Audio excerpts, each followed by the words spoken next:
Let's go. So a little bit introduction. This is David King, and it's from USA, right? Correct. And he's ambassadors, and now we are on the way to the Canton Fair, so we do the short interview. So David, so this is your second time come China, right? Second time. How many times have you attended the Canton Fair? This is my first time. First time. Yeah. So what's your feeling of the Canton Fair after, you know? Yeah, it was bigger than I expected. Yeah. Lots of people, a lot of vendors. I'm very impressed by how many different products, different vendors are out there. Yeah. So did you find any interesting items or the more capacity or supplies there? Yeah, so we came out looking for specific types of suppliers. So I was really happy to find that we found, at least 3 or 4 that fit that mold. But in terms of just the amount of capacity, like you mentioned, that these suppliers said that they had, I was very, very impressed with the scale and then the vertical integration that they have. Yeah, okay. So according to, if you found in the new supply in the Canton Fair, do you think the MOQ is a big trouble? If I was a new company, yes. Yeah. But because we're established and we have a large customer base, I say not too big of an issue. Okay. Okay. So according to the tariff now, do you think it's a big impact on your business? Huge. Huge. We're still trying to figure out how we're going to come to a solution with all of this. Yes. But right now we have no idea how to move forward. Yeah, because as I know, your product is a really big CBM product. So that means the shipping price is going to be really huge. Yeah. So, many Amazon suppliers, Amazon sellers, so they are good at marketing. Yeah. So they know what kind of audience or the customer they want to sell, but they have a trouble that is they don't know what kind of products they can sell or what kind of product they can looking for. So do you think it's the same problem for you, or you have really, clear vision about what kind of brand your brand gonna be, sell the product you want to sell? Sure. Yeah, so we fit into a very specific mold in our company. So we know exactly who our customer is. We have all of that information, and then we have our roadmap planned out for like what products we want to release, what markets we want to attack. And because we had all that planned out, I think it was relatively easy to find manufacturers that would help us like succeed in those goals. So the majority of my day yesterday was finding those specific suppliers. But the second part of my day was just going around and like exploring.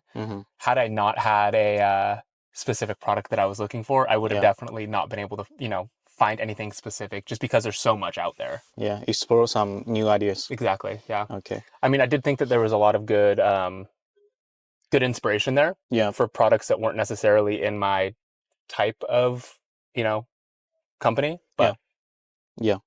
How many years have you running the business? So I've been involved with the business for almost 8 months now. Yeah. But the company's been around for 2 years. Okay. Yeah. Still new, but not brand new. Yeah. So how do you sorting the suppliers if you are not coming to China? How do I sort the suppliers if I don't come to China? Yes. That's a good question. Yeah, we go through Alibaba for the most part. Yeah. And then what we'll do is we request and then we test samples. So we don't have a very good system yet for vetting the suppliers before we find their products. Yeah. But once we receive them, we can tell the quality pretty quickly with how the goods are and then the support that we get after we purchase the samples. Yeah. Okay. So do you think it's worse to come to the Canton Fair? Because this is your first time, right? First time, yeah. Yeah. So after your first time, you check around, and I know this time you're meeting some of your suppliers as well. So do you think it's worse to come to the Canton Fair if somebody have the same experience like you? Yeah, I'd say so. I mean, as an American, I think a lot's going to change in the next couple of months. Yeah. So if the tariffs stick around, then maybe that answer would change. Yeah. But I'm optimistic that they won't. I think that if you have a specific product in mind and you have designs and you have a good solid MOQ, then it's definitely worth it. Yeah. So basically, you know what I'm doing? What business I'm doing now? a little bit. Could you explain it a little bit more? Okay. All right. So, we are not a simply sorting company like we are not working like this way. This is not, okay?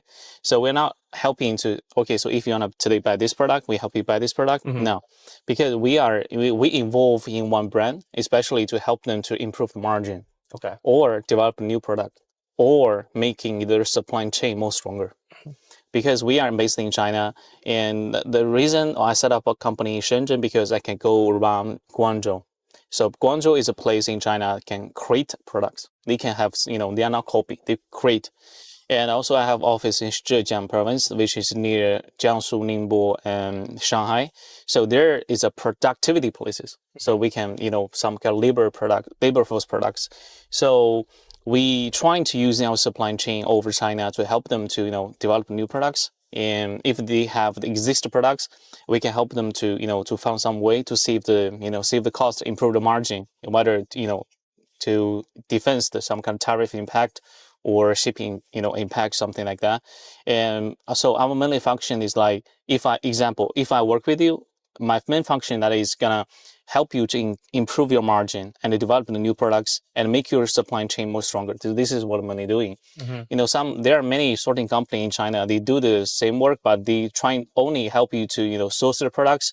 But for example, if you want to customize, develop new products, maybe their capacity is not, super big. Sure. So they see the difference. So that's the reason why we work with many big and medium to big sellers on Amazon.com.